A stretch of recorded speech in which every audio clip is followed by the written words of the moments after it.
En el presente ensayo abordaremos un tema muy bonito y de vital importancia para todos y cada uno de nosotros. Y después acerca del tema que hoy en día ha marcado un antes y un después en la humanidad. El coronavirus SARS-CoV-2 se detectó por primera vez en diciembre del 2019 en la ciudad de Wuhan, China, y es el séptimo coronavirus conocido por infectar a los humanos después de la identificación del virus del SARS y del síndrome respiratorio del Oriente Medio de este siglo. La carencia de humanidad previo al virus ha provocado un rápido aumento de pacientes infectados en todo el mundo, originando una pandemia que supone uno de los mayores retos de la humanidad que ha tenido que enfrentar la humanidad en los últimos 100 años.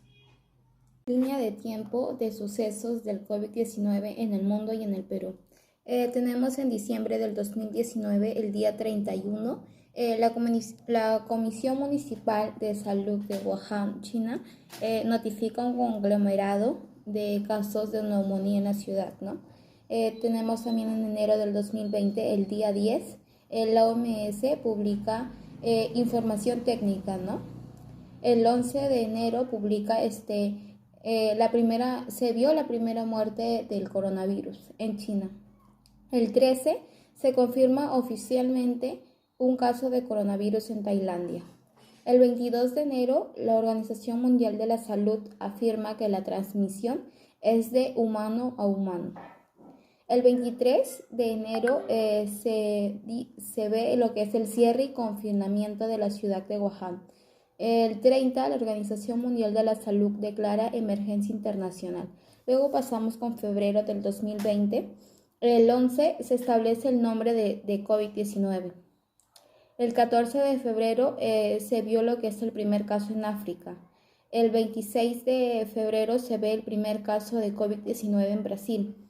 El 28, la Organización Mundial de la Salud elevó el riesgo internacional de propagación del COVID-19 y el 29 de febrero habían ya fallecido 2.943 en el mundo, 2.943 personas en el mundo.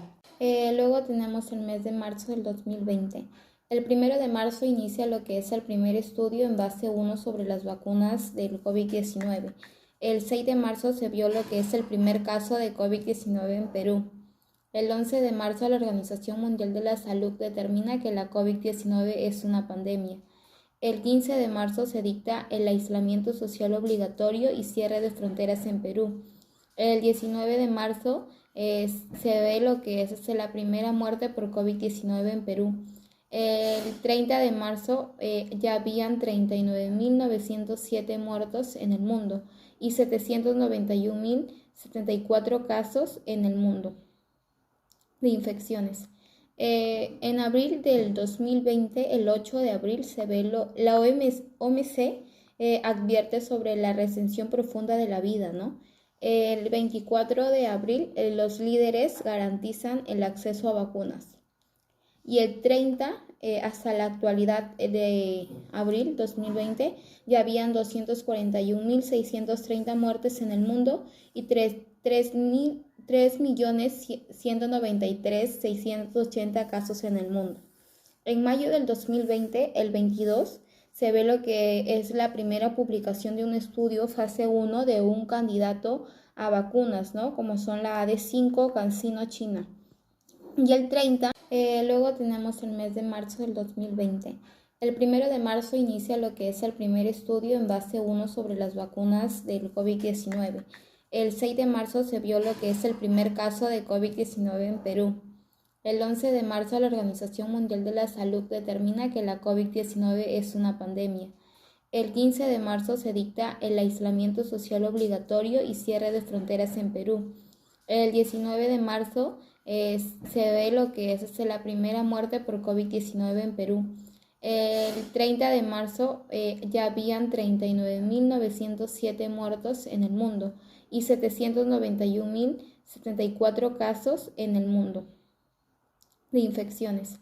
En abril del 2020, el 8 de abril, se ve la OMC advierte sobre la recensión profunda de la vida, ¿no? El 24 de abril, los líderes garantizan el acceso a vacunas. Y el 30, hasta la actualidad de abril 2020 ya habían 241.630 muertes en el mundo y 3.193.680 casos en el mundo.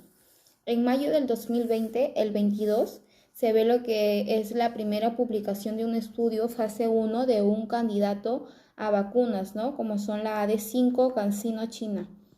Y el 30 de mayo ya habían, en la actualidad, ya habían 155.671 casos de COVID-19 y 20.111 muertes en el Perú.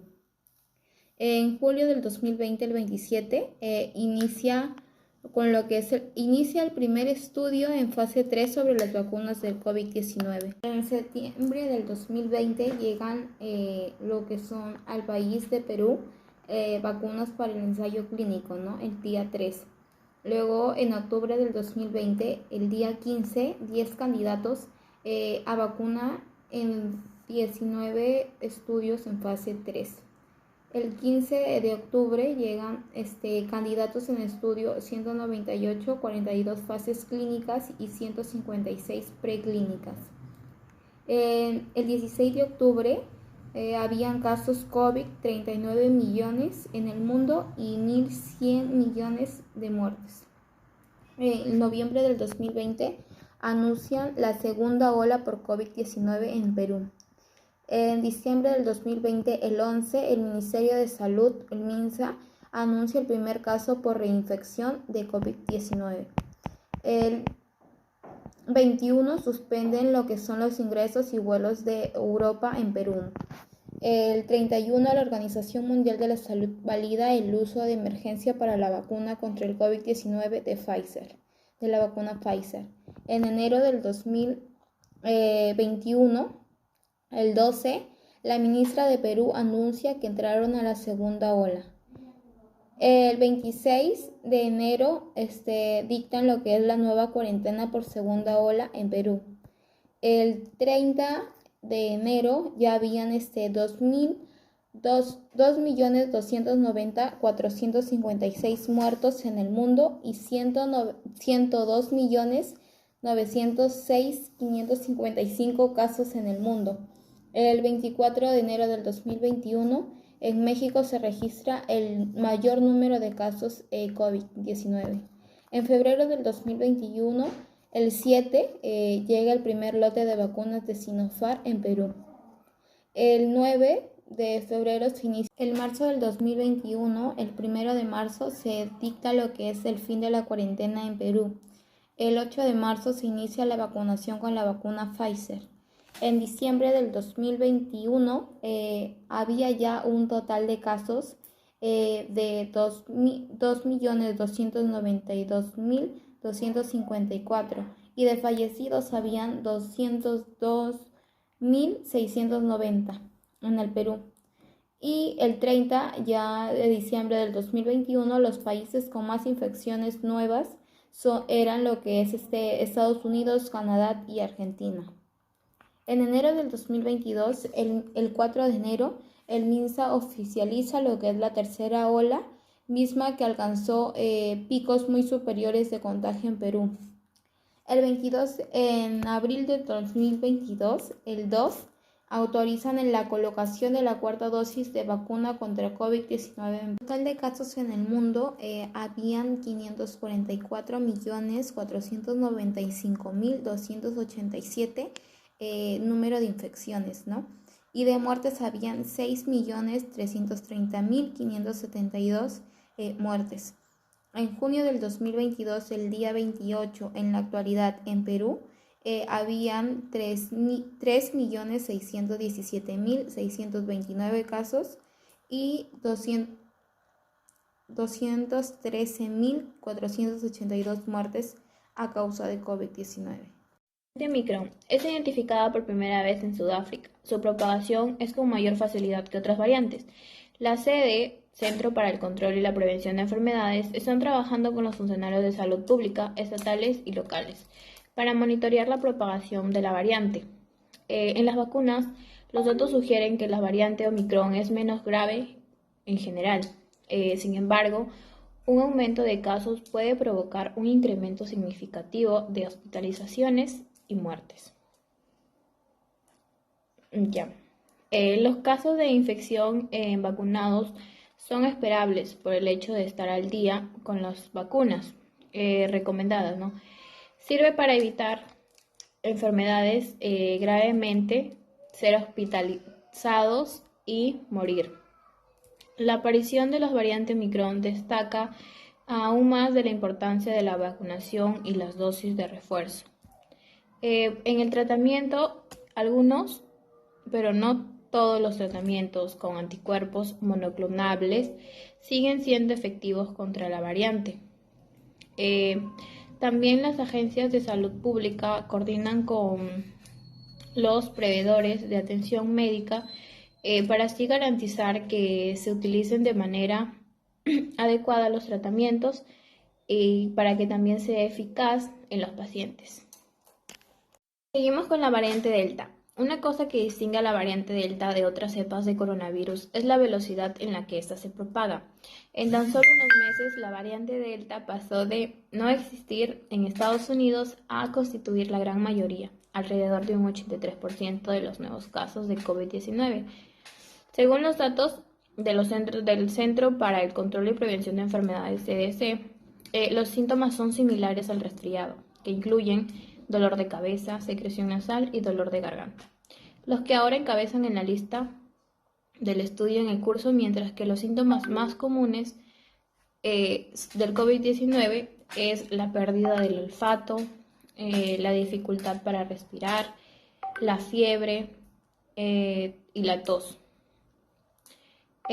También hablamos de la variante brasileña. La variante brasileña del coronavirus, denominada también como el P1, es poco conocida, pero despierta alertas en el mundo porque es la más contagiosa, lo que ha llevado a varios países a suspender los vuelos procedentes del gigante sudamericano, epicentro de la pandemia.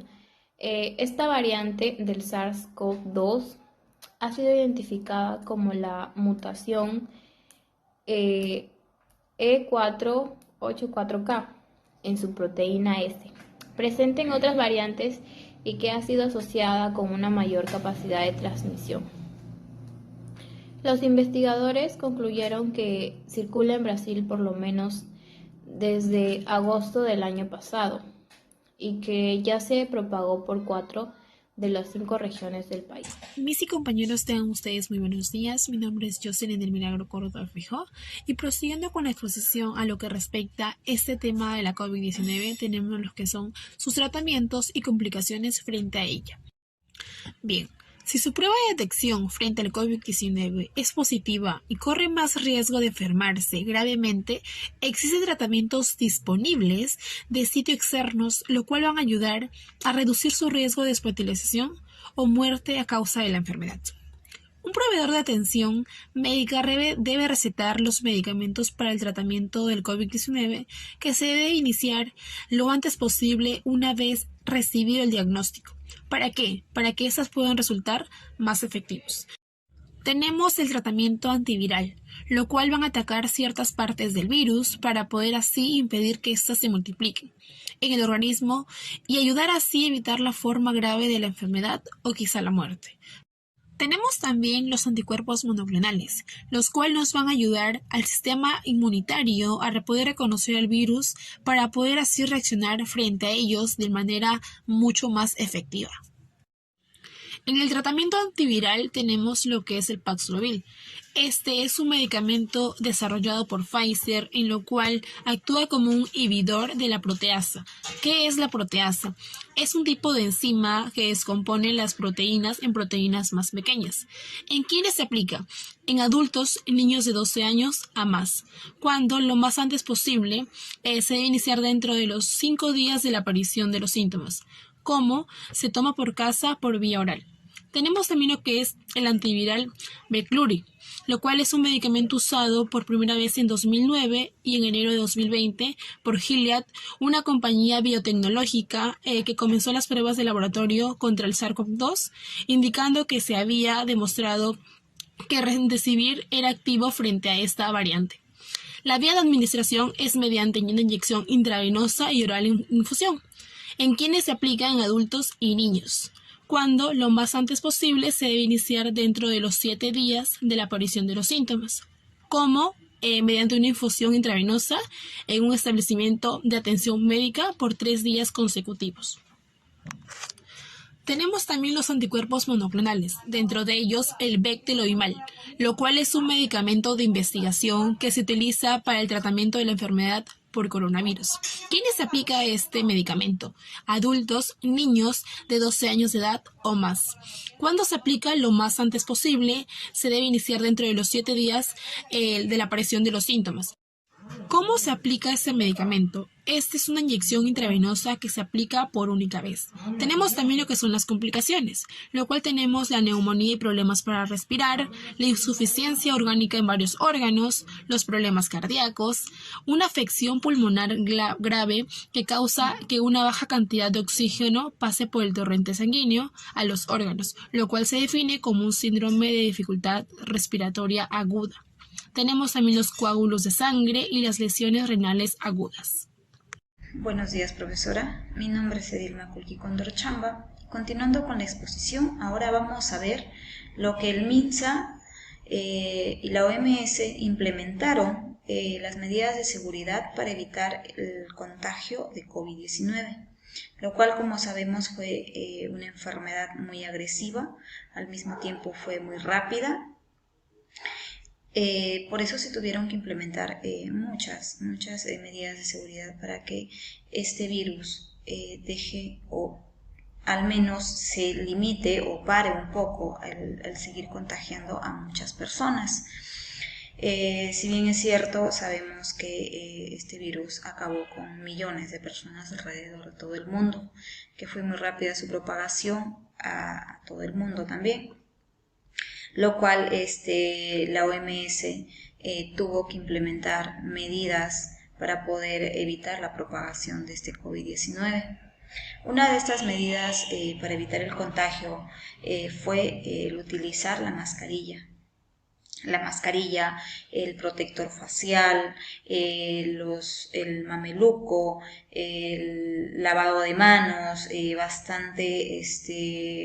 bastante recurrido, mejor dicho, bastantes veces al día o cada vez que agarrabas una fruta. Implementó el uso del alcohol en las manos después del lavado, o a cada vez que se cogía algo siempre se utilizaba alcohol en gel o alcohol líquido. La idea era que sea alcohol, porque eliminaba al virus también. También recurrió a mantener una distancia adecuada y segura. Se tomaron acciones en realidad para evitar en las instalaciones de los centros de trabajo también se tomaron ciertas medidas, lo cual cada trabajador tenía que tener una distancia adecuada al siguiente trabajador. Todos tenían que estar protegidos con protector facial, con mascarilla, posiblemente, y la mayoría creo que utilizaron doble mascarilla. También se dieron las facilidades para trabajar y para garantizar el trabajo remoto y mixto, según fuera el caso de emergencia nacional, pues, ¿no? Lo que se dio ya después, el trabajo remoto, ¿no? El trabajo desde casa, después en el momento en el que se dio ya la cuarentena, ¿no? También tenemos otras medidas, ¿no? Las medidas para las personas que se iban a vacunar. O sea, el MINSA también implementó sus medidas para que en la vacunación, ya cuando llegó la vacuna en realidad a nuestro país, también implementó sus medidas de seguridad para evitar la propagación entre los pacientes o las personas, Una de esas medidas que fue, como ya lo dije anteriormente, mantén la distancia de seguridad con otras personas de 1 metro como mínimo, aunque esas no parezcan que estén enfermas, realmente aún así también pueden ser personas que son asintomáticas y de alguna forma podían contagiar a los otros pacientes. Esto en las colas de vacunación, pues, ¿no? En las colas de vacunación, que eran unas colas bastante larguísimas, de cuadras y cuadras realmente, tenían que mantener su distancia. Ciertamente casi pocos lo respetaban, pero sí fue una medida de seguridad que el MINSA tomó para evitar esta propagación del COVID-19. Bueno, como ya lo dije anteriormente, también otra de las medidas fue utilizar doble mascarilla, protector facial en los centros de vacunación, que eran donde más se podían contagiar y precisamente, pues, ¿no?, donde había más aglomeración de personas, justamente cuando esta vacuna se empezó a poner, pues, ¿no? Todas las personas que se iban a vacunar hacían largas colas, había mucha aglomeración de personas también ahí y por eso se implementó estas medidas de seguridad. También una de las medidas de seguridad fue que se implementó los espacios abiertos, ¿no? Se priorizó los espacios abiertos como las escuelas, los colegios, los parques, para que ésta tuviera una buena ventilación en lugar de los espacios cerrados.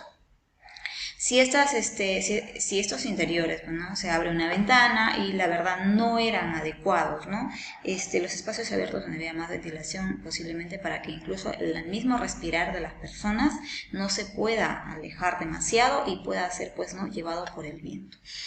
Otra de las medidas, como ya lo dije anteriormente también, fue lavarse bien las manos con frecuencia, usar agua con jabón, desinfectante de manos a base de alcohol, como dije, alcohol líquido, puede ser alcohol en gel,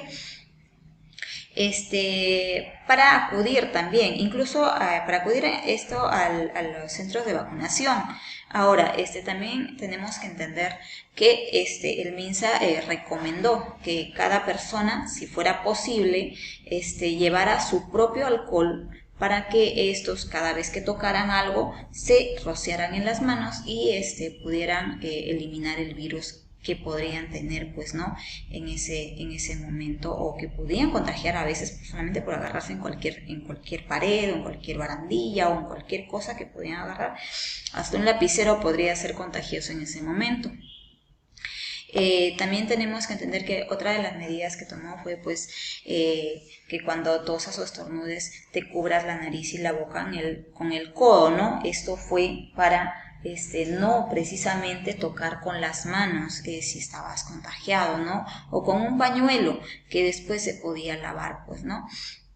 Esas medidas que se tomaron fueron para evitar justamente este COVID-19, que además de que fue agresivo, muy contagioso, mató millones de personas, fue bastante traumático para muchos. Tenemos que entender que también, pues, nos afectó en el tema de la salud, más allá de la salud, con el tema también de la salud mental, pues, ¿no?, que a muchos nos afectó a veces que quizá no tenían el miedo, o sea, no tenían la enfermedad, pero tenían el miedo. Eso es todo por mi parte. En conclusión, tenemos que los datos recogidos hasta el momento indican que la COVID-19 es una enfermedad causada por un coronavirus altamente transmisible, con una tasa de letalidad entre baja y moderada, dependiendo de las comorbilidades y la situación geográfica. Pareciera que esta enfermedad golpea más fuerte a los sistemas de salud que a nosotros los individuos, teniendo como resultado el colapso entre los centros de atención de las regiones más afectadas, lo cual a su vez contribuye con un retraso en la atención primaria a todos los pacientes. Muchas gracias.